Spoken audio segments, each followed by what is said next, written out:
Shopify Masters is powered by Shopify, the easiest way to sell online, in person, and anywhere in between. To get an extended 30-day trial, visit shopify.com/masters. As I would give these pitches, I would realize that people got really excited about features that I knew they weren't going to use. Hey, my name is Felix. I'm the host of Shopify Masters. Each week, we learn the keys to success from e-commerce experts and entrepreneurs like you. In this episode, you'll learn how to work with talent agencies to get your product in the hands of celebrities, how to educate customers on a product that requires hands-on use, and how to design your store to convert for new customers and repeat customers. Today, I'm joined by David Barnett from PopSockets. PopSockets is a unique smartphone accessory that provides multiple kickstands, management for your headset, and ergonomic grips for your texting, calling, and gaming convenience. It was started in 2012 and based out of Boulder, Colorado. Welcome, David. Thanks very much for having me, Felix. Yeah, so we're just talking a little bit off air about how much I'm a fan of your products, and I've purchased your products in the past before. I think I've had 3 or 4 over the years from different cell phones that I've used, and I recommend them to anyone that has a cell phone. Especially for me, I live in New York, and it's super convenient for me on the subways to be essentially have one hand free to hold on to the rail, hold on to the bars when the trains are moving. But for anyone out there that doesn't know about what a PopSocket is, can you describe how it works? Sure. A PopSocket it looks like a 1.5-inch diameter button that sticks to the back of your phone or a case, and then it expands out about an inch to an inch and a half. It expands out away from the backside of your phone by way of an accordion mechanism. So it's kind of a soft elastomer material, the accordion that pops out, hence the name PopSocket.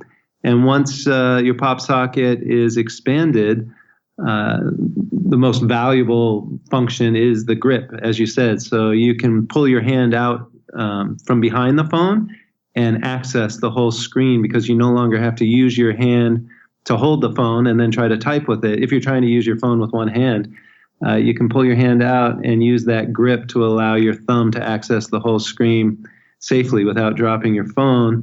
But as you mentioned, it can also be used as a stand, different angles of stand. I initially invented it as a headset management system with a pair of PopSockets. And you can use them to clip your phone on clothing and as a fidget. So people get addicted to playing with their PopSocket. Not sure if you play with yours, Felix. I definitely do. It's certainly a tick of mine that I'm sure might annoy my neighbors when I'm playing with it.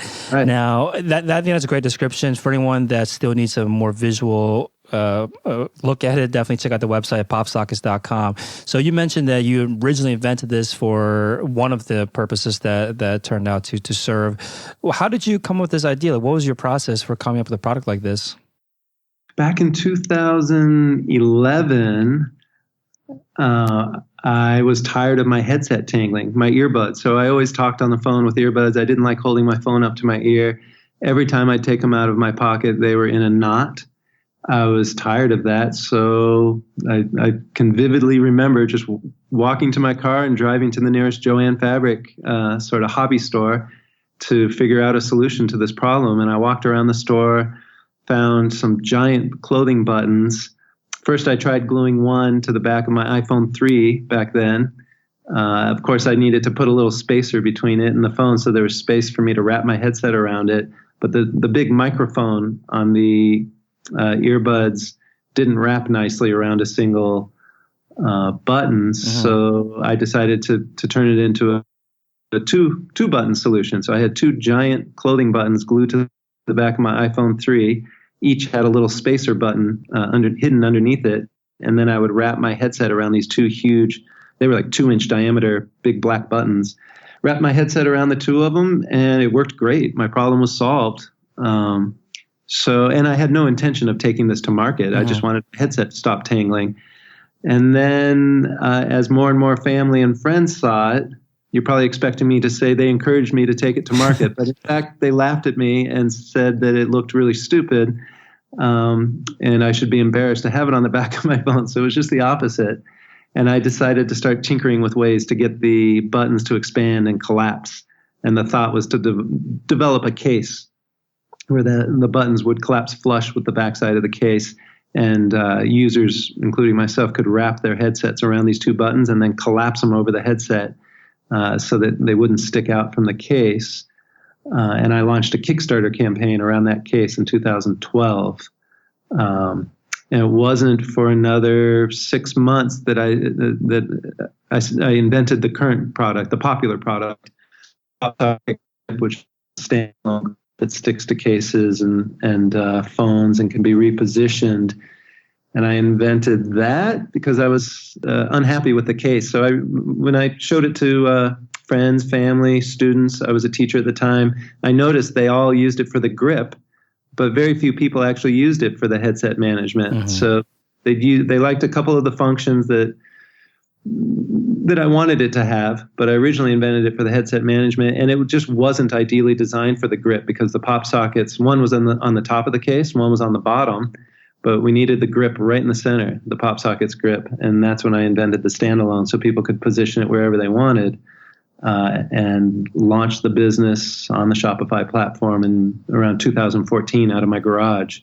Got it. So when you mentioned that the original intention was to help you store your headphones, your headsets, the cables without having to have it all tangled, and that was the original reason for the invention. But then you started seeing people were using it for other reasons, right? For the grip, and your reaction wasn't a reaction where you were like, "Oh, you're using it wrong. Let me teach you how to use it. Let me force you essentially to use it the right way." Your reaction was, "Let me see why people are using this way, then invent a product that improved that kind of, at that time, the secondary benefit."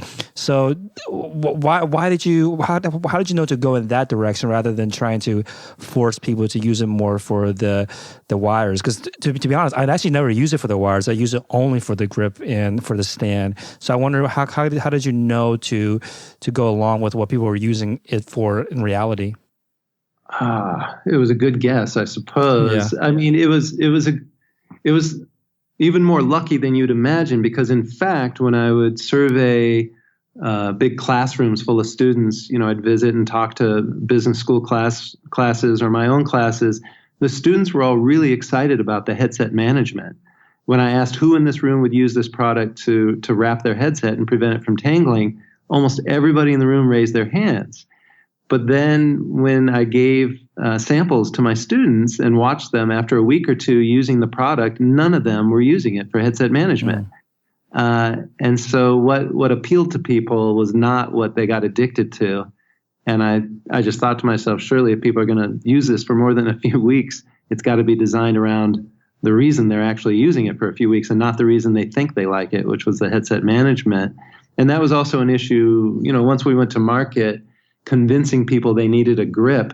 It's really tough. Most people say, I don't need a grip. I can hold my phone just fine. If you ask someone, do you need a headset management system? A lot of people actually say yes. So it was a challenge to actually, market this to people and get it in their hands and get them to fall in love. Well, actually, that's the easy part, getting them to fall in love with the grip.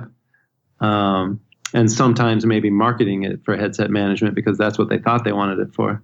That's interesting. So the couple of points there that I want to touch on. The first one is about surveying, right? Surveying and the validation. And if you followed exactly what they were saying, that could have led you in the wrong direction, essentially, right? Because they were using it completely differently than what they were saying they're using it for. So what kind of lessons can you kind of glean from that when you, about creating surveys or validation? I mean, it's a great topic. I heard somebody say to me the other day regarding a product we're working on. This person said to me, I showed it to my daughter, my middle school daughter, and she said she would use that all day long. And I showed it to my son. He's in high school, and he said he would only use it every other week, but he'd use this other product of yours that's in the pipeline too every day. And my response was, yeah, unfortunately, these kids also say they want a puppy dog, and they're going to take care of that puppy every day, and they're going to love that puppy every day. But in fact, once you get them the puppy dog, after a week, someone else is going to be taking care of that puppy dog. So you really can't take too seriously what people say in these surveys. You've got to get the product in their hands and watch what they actually do with it over time, is what I've learned. So do you think that should you avoid surveying and go straight for getting the product in people's hands and watching them? Because it's not so much that is giving you not enough information, it's almost giving you the wrong information. Exactly. Yeah, no, they could close down an avenue that could be very productive otherwise, or send you down the wrong avenue. So I would caution against surveys and encourage people to build crude prototypes, not too crude, but don't spend a lot of money. Build as many prototypes as you can and get people playing with them, using them, and giving feedback after they use them for a few weeks, not immediate feedback. Got it. So talk to us about that process. So you get a prototype into potential customers' hands. They get to use it for a bit. What kind of questions do you ask them when you meet up with them again? I mean, I was in somewhat of a privileged position because I was around hundreds of students. I was a professor at the time I invented this, so I didn't have to ask them questions. I could just watch them. So I gave PopSockets to all of my students, had some friends give them to their class, and after a few weeks, maybe I'd ask them, raise your hand if you're still using it, or raise your hand if you've talked to anybody about it, or sent anybody to the website. Questions like that. But as far as questions about, how are you using it every day, I found it more informative to watch them when they're walking in the room. What are they doing with it? When they're walking out, what are they doing with it? Are they fidgeting with it during class? And that information differed from, surely sometimes I'd ask them, what's your favorite feature? But more important to watch the people. I suppose if people don't have that opportunity, just be clever in how you're creating your questions. How much time do you spend fidgeting with it? How much time do you spend doing this? Instead of what do you like the most? That might not be an accurate answer. It might not be in line with what they're actually doing with your product. Right, that makes sense. So I think I've only seen the final iteration of your product, or the current one. I've only used the current one. But what changes did you make to either the product or the way you presented the product based on these kind of early validation or those observations that you were performing? Sure. So the original product was a case, an iPhone case with two PopSockets, one at the top of the case of the phone, one at the bottom. They collapsed into a cavity, so that they collapsed flush with the case. Got it. And when you expanded one of these and used it as a grip, there wasn't a lot of room for your fingers because the cavity was taking up some of that space.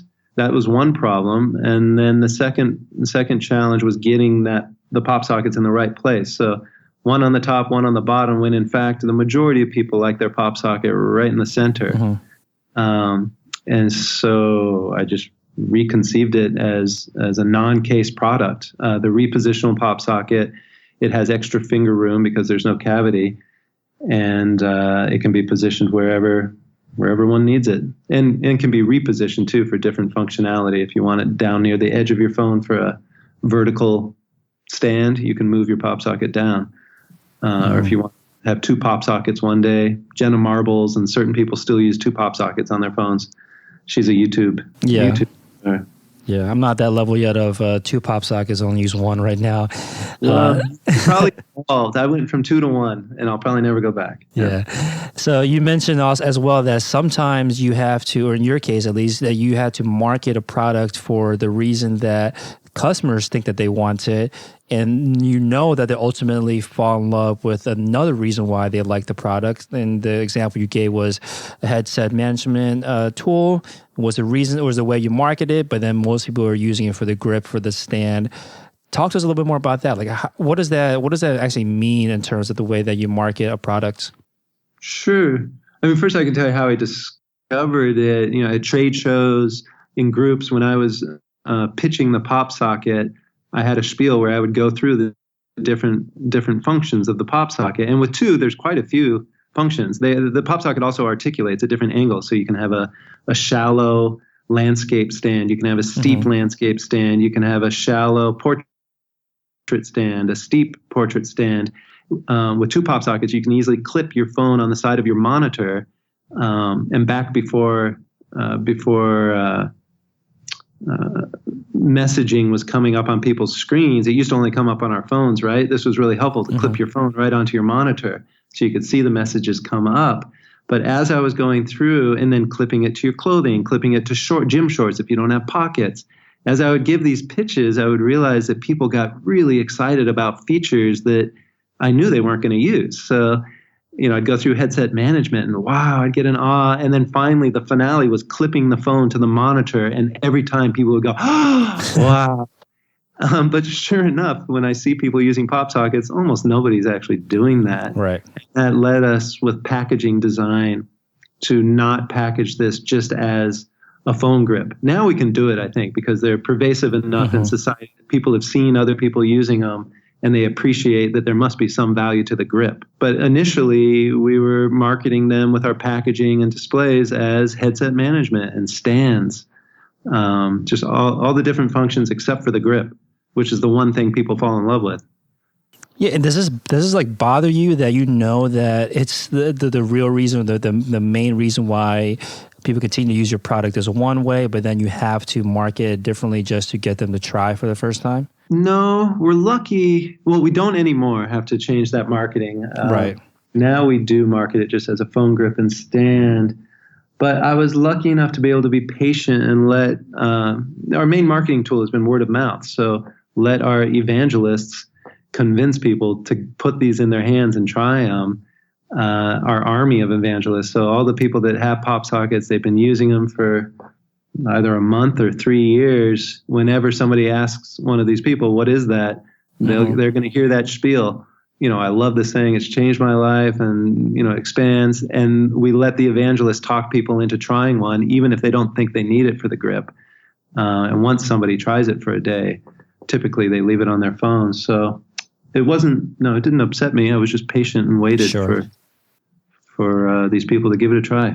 Right. Now, speaking of getting people to try for the first time, it's a product that requires hands-on usage, right? I think you hit the nail on the head where it's such a visible product because it's on your phone.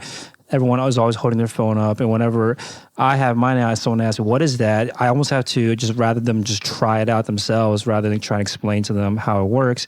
But for people that, especially early on, before it actually was pervasive where you could see in the physical world, how did you educate people on why is this, why do I need this product? Or not so much why do I need this product, but how does this product work? That's a great question. I mean, I could almost answer by saying I couldn't. We tried. I mean, one of the methods was diverting their attention, like I said, from the grip, since people didn't want to try that aspect, and then giving visuals of it expanding and collapsing, try to give people a sense of what it was. But you don't have long in a retail setting or even online to convince someone to buy your product. It was a little easier with our website, PopSockets.com, because there we could have videos. And if somebody's willing to watch a 10-second, 15-second video of the PopSocket actually working, they're far more likely to buy it because they're far more likely to understand what it is and not dismiss it out of hand. Right. I should say, though, our momentum really did come from word of mouth. It was people telling other people in person and showing them and handing them their phone and saying, try it. That's how this fire really spread. Yeah, it's certainly a product that is simple once you get a hang of it. And I think one of the potential downsides is that because it's such a simple product in the sense that it's not a complicated product to use, you must have a lot of copycats that come into this space. So I've seen other devices that aren't similar to yours, but it's a similar idea of some kind of grip on the phone. And of course, I'm sure there's a bunch of copycats that are making the exact same design. What has that experience been like for you? It's been interesting. So I remember when I first discovered counterfeits, and I talked to a former intellectual property manager from OtterBox. OtterBox went through great challenges with counterfeits, and they still do have some. When I told her about my issues, her response was, "Oh my God!" She smiled. She said, "You should be so flattered." And I thought to myself, "Yeah, that's not exactly my reaction. Yeah, I'm pretty angry about this." But fortunately, we ended up hiring her, and she's built up a team, and we've been ahead of this. So most companies, they just start waking up to it before it's too late. And it's just really hard to wrap their hands around it once it's out of control. We have a team of, I think now 6 people working full time to enforce our intellectual property around the world. So, and we have law firms all around the world. So We take down thousands of listings for fake PopSockets every week from marketplaces around the world. We've filed lawsuits against individuals and companies around the world, and it works. So, various people tend to go do something else once they realize that not only are they not going to make money doing this because their listing will get taken down within a few hours, but they could potentially lose a lot of money if we end up suing them. Now, what did you recognize early on that made you realize that you need to get control of it? Like, what was happening? What did you see happening in the marketplace that made you realize that this can become a much bigger problem over time? I wish I could give myself that much credit. So I didn't see it coming as big as it. I didn't see the problem coming. The problem that actually came, it was a bit of luck. It's that I ended up hiring an expert. And at the time, the expert said to me, so this was last fall, she was from OtterBox, and she said, sure, I'll start in January of 2017. Let me just put some things in place for you in January, and then I'll probably work about 2 days a week starting in February. I'll just keep everything kind of going. And by March, she needed to hire 3 more people. She was working 80-hour weeks, and now she's got a team of 5 or 6 people beneath her and law firms all over the world. So neither of us expected to get hit as hard as we did. I don't know. It's been kind of fun because we are doing well in the battle, and there's a whole industry of companies fighting this battle. We work together with other big companies on how to protect our brands, at conferences. And these other companies are really excited about what PopSockets is doing, and they're watching us, in this big battle. Epic battle that some of them have gone through, say, at earlier stages in their lives, like Crocs, OtterBox. Nike is always dealing with these sorts of issues, but it's kind of a team effort. Right. Now, what is it? How do you manage all of this? Maybe there are listeners out there that have also invented their own products that aren't being counterfeited at the scale that you're being counterfeited at. But if they were just, working by themselves, like, what are some ways to try to get a hold of it, or at least slow it down a bit until they can get the resources to hire, professionals and a team? I mean, step number 1 is the intellectual property. So filing your patents. Appreciating the value of a design patent. This was a mistake I made early on due to lack of experience. I applied for a utility patent, meaning that the patent covers anything that fits the description of the invention sort of at a functional level, but doesn't matter how it looks. And then I thought, if I have that will also cover the ones that look like mine because they have functions. And utility patents typically tend to be more valuable than design patents. But it turns out that when you're enforcing your IP, when you're trying to confiscate counterfeits, when you're trying to shut down factories that are making counterfeits, it's much easier to use a design patent. And so I would urge people to go ahead and file for that design patent in addition to any utility patents that they might file. Why do you find that that's the case, that design patents are easier to enforce? Because if suppose you're a customs official and you open up a box of PopSockets, you take one out and you ask yourself, is this infringing on the intellectual property of PopSockets? You're not going to take the time to pull out a utility patent and read through all the claims and try to digest what the claims mean and then cut open that product and think, does this really have every component of the claim needed to infringe on their patent? You just don't have time to do that. And because you don't have time, the agency itself, customs agency, doesn't give you the authority to do that, to spend your time. So they say, we're not going to enforce these utility patents unless we're ordered to by what's called a general exclusion order, and we've applied for one of those. But unless the company has one of those, we're just going to pick up that PopSocket out of the box and we're going to compare it to a picture on a design patent. And if it looks just like it, we're going to confiscate them. It's just much easier to enforce. Same with a raid on a factory in China. If the police who are raiding the factory can just look at a picture of what's in that factory and look at a picture on a design patent and say, looks the same, so we're confiscating and confiscating everything and destroying the molds. It's a much easier process. I see. So the design patent is more of like an eyeballing technique, Exactly. where it looks like it's a counterfeit because it looks like this photo, and is much less work on the folks that are actually enforcing this, which makes it them more likely to help you enforce it.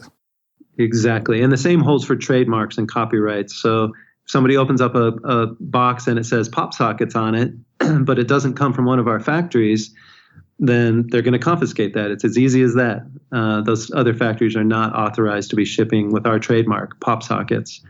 And likewise for copyrights. So if somebody has an image on their phone grip that looks exactly like our image that we've copyrighted or our graphic, somebody can confiscate that or enforce it. So I recommend that entrepreneurs, appreciate the value of copyrights, trademarks, design patents over the value of a utility patent when it comes to enforcing and protecting their actual products. Really invest in that. And then the question arises, where in the world are they going to file? Just in the United States? Or it's expensive, right? If you want to start filing patents around the world to protect an invention, and at the time you invent it, you often don't know whether anyone's going to buy it. Mm-hmm. So it's a big risk. If a patent lawyer tells you need to spend $30,000 filing your patent around the world and you don't even know whether it's going to be a hit or not, it's just a gamble. So I don't have a lot of advice there. Get as much feedback as you can. If often entrepreneurs are overconfident, they have to be to overcome all the resistance. But if you're overconfident, you got to be a little careful because you can easily overspend on all that IP and then not sell a single product. On the other hand, if you end up with a big hit, you want your protection around the world. And it's too late, by the way, to then file by the time you have a hit. There's windows that close, after, say, 1 year, then after a second year, you can no longer file internationally. Mm-hmm. So you got to make these decisions early.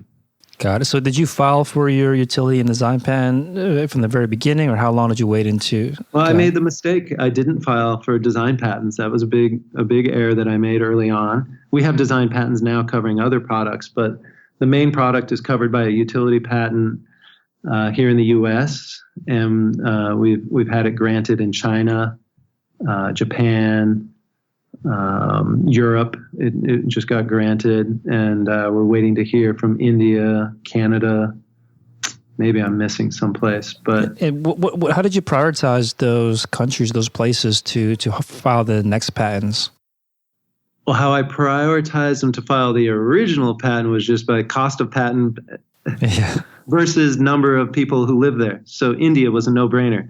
The patent cost me, I think, $850 to file in India. And I don't know what their population is today, but large. It's pretty large. So that was a no-brainer. More difficult choices were, say, South Korea, areas like that, and Southeast Asia. And then moving forward, now that we have momentum, we spend to file, almost everywhere around the world. So it's not necessarily about how many sales at that moment you're generating from those places, but what's the market potential? Exactly. Got it. Now, I want to talk a little bit about how you grew to this size. I think one of the things you mentioned to us was that you've teamed up with influencers who already have taken a liking to your products. Now, were you able to reach out to these influencers early on and get your product in front of them? Like, how are they hearing about your product to begin with? That too was a lot of luck. We had two hot spots on the map of the United States as far as who was buying PopSockets early on. One was in Colorado, which is no surprise because that's where our headquarters are, in Boulder. We were doing some school programs around Colorado, selling PopSockets to middle schools and high schools, and then those schools would resell them and raise funds that way. So that started a bit of a hot spot here in Denver and Boulder. But then the second hot spot on the map was Los Angeles and Hollywood. Several people have taken credit for this. I don't know the true story, but I've had several people tell me, oh, I'm the one that got PopSockets in Gigi Hadid's hands. Or I know, I also hear frequently that somebody knows the inventor of PopSockets. It's usually some college kid or someone's uncle. So I don't know what truth there is to the actual story of how this happened, but celebrities started falling in love with PopSockets. Some of them approached me wanting to invest, and it gave us great exposure. So Ryan Seacrest, Gigi Hadid, I think Kendall Jenner was seen using one. You may know the list better than I do. They're not popping up right now, but yeah. So obviously lots of big name influencers. Now, when you say teaming up with them, what does this usually mean? So at first we didn't team up with them. We just watched, and we enjoyed the word of mouth, advertising from them using PopSockets just organically on social media. But then we saw Jenna Marbles, a YouTube star, using PopSockets, and that was the first time we decided to do a partnership because the personality of the company seemed to match her personality. It was a fun, lighthearted attitude, and we created a cool collection centered around her dogs. And she did 2 campaigns last year that were hugely successful. So her fans ended up buying a lot of PopSockets. We'll do another campaign with her most likely next year. And from there, we then connected with the main talent agencies in Hollywood, 3 main talent agencies, and just went over their lists of talent to see who was already using PopSockets and who might fit with our brand for partnerships. When you reach out to like a talent agency, what's involved there? Like, are you coming to them and saying that you want to essentially offer a commission or a cut of the sales to one of their talent, or how does it work? Yep. So we'd reach out and describe the product, say which of their talent is already using the product. If it weren't for that, I don't think we would have gotten a response from any of them. I think our emails would have gone straight in the trash because I'm sure they're receiving a lot of emails every day. But the fact that celebrities were already using these, and these celebrities were represented by one of these 3 agencies. And you were finding out about these celebrities through like Instagram, like them posting it with your product? YouTube, Instagram, or news, People Magazine. We'd see these celebrities using PopSockets in magazines. Serena Williams was another one. We haven't partnered with her, but she's been using a PopSocket, and she often shows up in the media with her PopSocket. So we spot them, approach the agency, and now it's relatively easy because PopSockets gained popularity, but then just sit down with a list and see who makes sense in the most organic fashion. So ideally, it's somebody that's already using a PopSocket so they can be authentic when they talk about PopSockets. Got it. And when you do work with celebrities, how do you like to typically structure the deals? How do they usually work?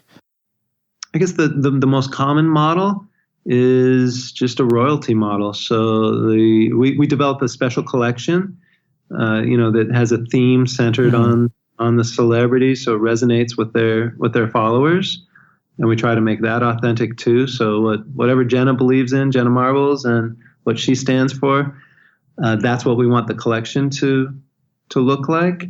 Her collection, both of her collections, are just very zany, and she's very zany. So zany graphics of her dogs.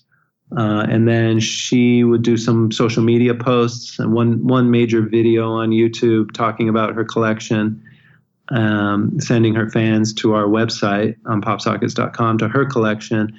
And then she would receive a royalty on whatever sales were generated. Do you have like some kind of service or tool that you use to manage all of this? Today I'm not sure what our e-commerce team is using. For the original Jenna programs, these were Excel sheets. So we were exporting reports from Shopify. So they were just anybody that bought her product, regardless if she drove, they most likely were driven by her, but if anyone bought her product, you would give her, and you don't have to go into details about her deal, but the idea is that for anyone that bought a product from that collection, they would get a royalty from that purchase. Yes, or that came from her website. So we use Google Analytics to track, we would give links and could at least track the source of the traffic. Mm-hmm. And then attribute those sales to Jenna. Got it. Now, you speaking of tools and everything on your site, one thing that I saw that was really cool that goes in line with creating these custom collections is the ability to design your own, create your own PopSocket. So is this like an in-house application that you have on your site that allows people to upload their own images for the PopSocket? How does it work? That's actually a custom application. So a developer called Diff in Canada that works really closely with Shopify, and they do a lot of Shopify apps. They helped us develop both our current theme, which is a custom Shopify theme, but they also helped us develop our most recent custom uploader, which sits on a separate server. So it's not coded in Shopify's Liquid and CSS. So it's not a native Shopify app. And so when somebody gets to that uploader page, what's actually going on is they're getting kicked out of Shopify briefly onto another server and then kicked back to Shopify because, it's just easier for the functionality of that customization. So I really like the design of the website. What goes into the way that you have the website structured or the kind of content that shows up on the pages? Sure. So we want the user to have an excellent experience, and we have two very different types of users. So we've got our alpha followers who are going to our website, weekly, looking for the latest PopSocket, seeing what's new. That person loves PopSockets. They know what a PopSocket is, and they know exactly where to find the new PopSockets. And then we have people come to our website who don't know what a PopSocket is. So very different visitors, and we want it to be a great experience for both of these visitors. So it's a sort of a balance in educating somebody who has no idea what a PopSocket is as quickly as we can, without making it more arduous for one of our alpha fans to just find what they want and check out. Now, how do you do that? That's a really important balance, right? For repeat kind of power users, power customers that are coming to buy over and over again, and also trying to get those new visitors to be educated for the first time. I think it's a balance that pretty much any entrepreneur has to face at some point. So what's your approach to making sure that you are serving both needs? It's a tough balance. So right now, on our homepage, it's not until the very bottom of the homepage that you'll see a video that explains what a PopSocket is. We used to have a video right from the start, and we've done this because we find the majority of people coming to our site, and more today, are educated on what a PopSocket is. So we are catering a little bit more toward the educated visitor. But on our first homepage slider, so when you arrive on our webpage, the first image that you see, you'll see PopSockets attached to phones, and you'll see them expanded. But right next to them, you see PopSockets that are collapsed, and that these images here, an alpha fan might not realize what's going on here. That we're actually explaining what a PopSocket is to someone who's never seen one. We're showing one expanded, one collapsed right next to it. All the while, we're showing new graphics on all of these. So that picture is, it's targeting both of our audiences at the same time.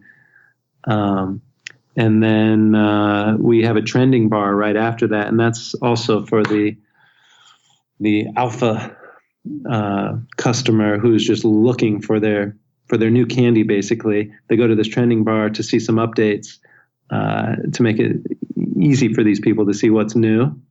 And then we have a new rollout menu that allows people to get to the collection of their choice as quickly as they can. So speaking of the trending, so I'm seeing some popular brands here. Harry Potter. I see the one for the Flash. I see Golden State Warriors PopSocket. So obviously licensing involved in this. What's that like? How do you manage the licensing portion of your business? It's a lot of work. Yeah. So we have 2 or 3, I'd say 2.5. I was about to say people, but it's not really 2.5 people, but 2.5 roles devoted to licensing. So these people spend all of their days talking to our licensing partners, talking to new potential licensing partners, working on applications. And then in addition to those people, we have 2 graphic designers whose full-time jobs are to develop the actual designs for each of our licensing partners. And then we have another person who works with our retail partners on merchandising plans, so what we're going to sell in each channel, including our PopSockets.com. So they would work with our e-com team, Amazon, Best Buy, Target, Tilly's, Walmart, all of our partners, to see what they want and how to collaborate with the licensor on some kind of splash. If it's Harry Potter, how we can work with Harry Potter on a target program that they already have, say, so we can incorporate PopSockets into their program. It's a big job, all these licenses. Right. So obviously a very fast growing business, a very large growing business. We were talking about this, doing some of the math before we hit record here. Can you give us an idea of how large the business has grown or how fast it's grown since you started this? Sure. So I launched out of my garage in Boulder in 2014. So we're just completing our 4th year of business. Today we are in our 4th office here in Boulder, a brand new building. 2 weeks ago we put up our PopSocket sign, and that same day we were out looking for new office space because we've grown out of this office. And in terms of sales, this year we will sell roughly 35 million PopSockets in our 4th year of business.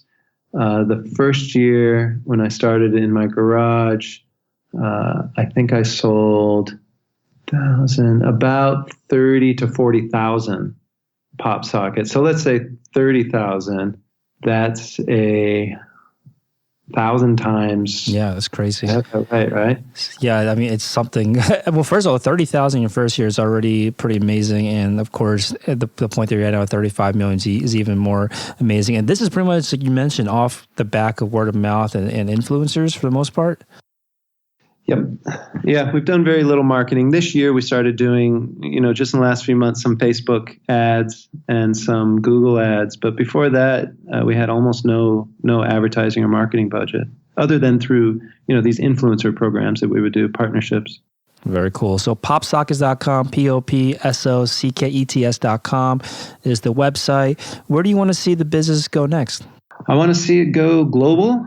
Next year, 2018, we'll be focusing quite a bit on international business. So we're starting to see quite a bit of growth in Asia and Europe already. But we'd like to get PopSockets in the hands of people around the world, Africa, India, just about everywhere. And then we'd like to get new products in people's hands too. So we have a new team in San Francisco, a product development and design team. And they are up to about 14 people, engineers and industrial designers who are working on a pipeline of new products. Awesome. Thank you so much again for your time, David. Sure. Thanks very much for having me, Felix. Here's a sneak peek for what's in store in the next Shopify Masters episode. So they make parts and pieces all across the country, and then they ship individual sub-assemblies to our fab shop in North Carolina, and we assemble everything there. Thanks for listening to Shopify Masters, the e-commerce marketing podcast for ambitious entrepreneurs. To start your store today, visit shopify.com/masters to claim your extended 30-day free trial. Also, for this episode's show notes, head over to shopify.com/blog.